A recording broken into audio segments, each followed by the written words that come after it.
It's at this point, they're not telling a lot about what exactly the threat is, but at this point, they know that it's an ISIS inspired or related threat. They're taking it seriously, and they're trying to make sure they alert the appropriate law enforcement agencies around the country, and especially in California, because of the possible threat. Now, at this point, they believe it is something that is that arose from chatter and other intelligence information that the FBI, and DHS, and other intelligence agencies were able to get.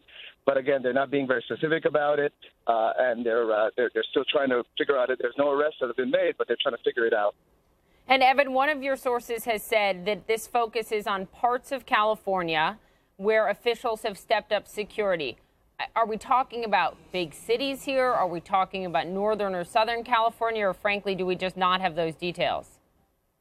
Well, we're not saying at this point, but we do know that in certain places that they've increased some security. But at this point, the officials had asked us not to reveal too much about it. Okay.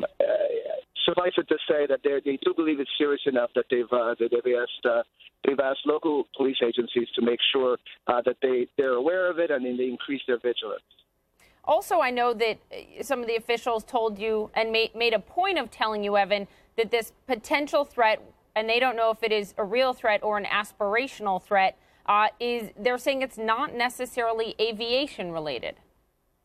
That's right. I mean, one of the first things we think about in these things is whether or not there's a threat to perhaps to aviation. And as you know, Poppy, TSA has increased security in recent months, particularly within domestic flights, just to make sure that nothing could get by.